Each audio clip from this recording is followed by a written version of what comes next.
My dear friends, today we celebrate the 6th Sunday of Easter Year B. I have chosen the readings for my reflection as per the ordo of the Archdiocese of Bombay, which could differ from the readings in other regions. The first reading, taken from the Acts of the Apostles, contains extracts from the encounter between Peter and Cornelius, who both saw visions given by God.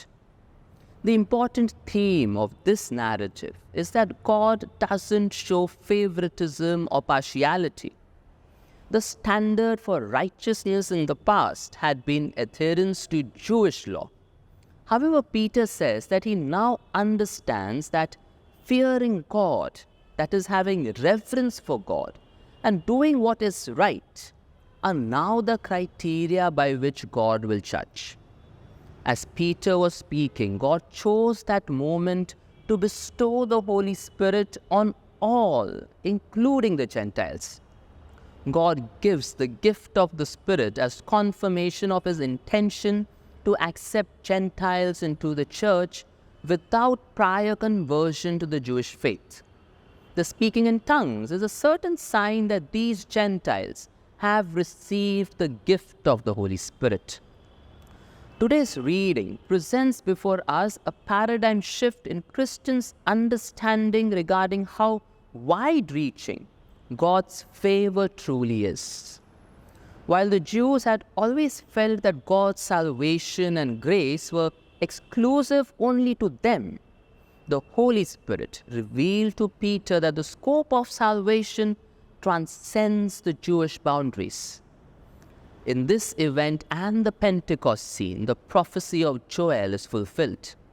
The Spirit is poured out on all flesh, not just Jews, not just pious, righteous churchgoers, but on all people, bringing salvation. What seems quite acceptable to us today was shocking to the people back then. There is a danger that something similar could be happening in the church in today's time. Is it possible that we have somehow become so rigid in our thought processes that we are not open to accepting what the Spirit is asking us to? Could it be possible that our structures and rules make us unable to see God moving in a new direction? In my limited pastoral experience, I have often come across this statement: Father, over here, this is how we have always been doing things. And trust me, it is very difficult to make people see another perspective. The Holy Spirit is not static, it is dynamic. And therefore, I believe that He is leading us and perhaps challenging us to try new things in our ministries, to begin very unique work in unique places. So, if you have given up something because this is not how we do things in this parish, today's reading is an invitation to give it a shot. The second reading, taken from the first letter of John, explores the significance and implications of the statement, God is love. John emphasizes that the love of God is revealed through the initiative taken by God in and through the act of sending His only Son into the world. The atoning sacrifice of Jesus on the cross is the supreme act of love on which every other loving act of Christians is based. Normally, it would be expected that the humans who are so loved by God must reciprocate this love by loving God. But here the author changes the direction of returned love from God towards fellow human beings. The vertical love that is coming from God should be transmitted horizontally. If the Christians love their brother or sister, then they can succeed in making the previously unseen Lord present among themselves. Thus, the commandment to love is founded on the core of Christian faith, namely the death and resurrection of Jesus Christ. This core element is not just the basis for love, it is itself an act of love, and so is a model par excellence for every other act of love.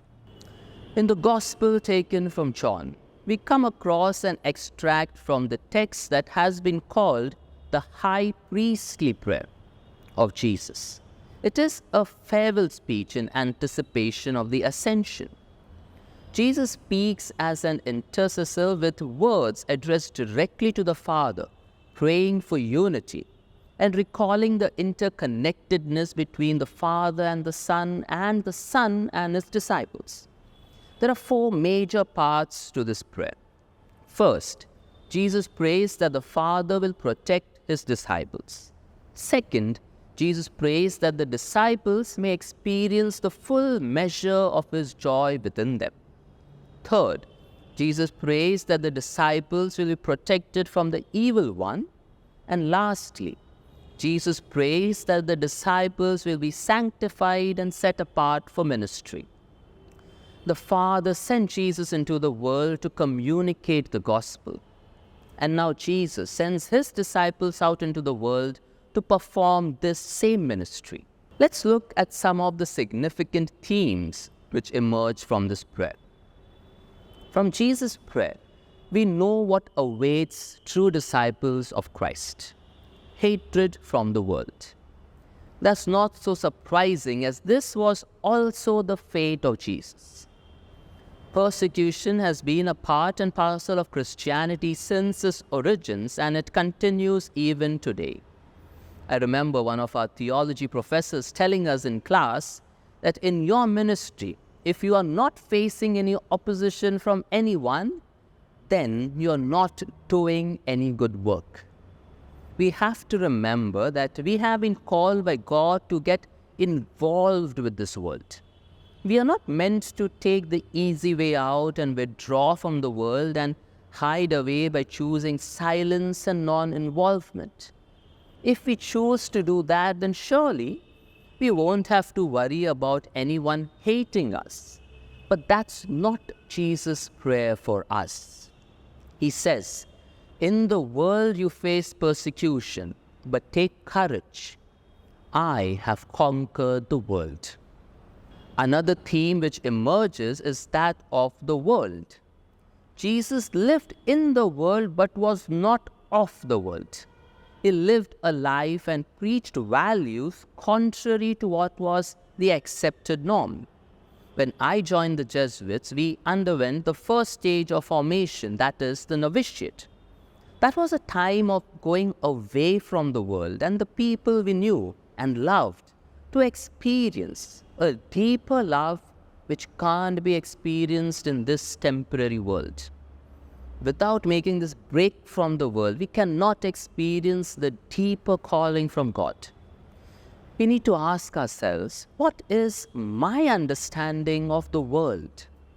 Do I live contrary to today's accepted norms, or do I compromise my faith to adjust to the system? I pray that each one of us may be able to explore new ways of living out our mission and live fully the life which Jesus desired for each one of us. May God bless us all.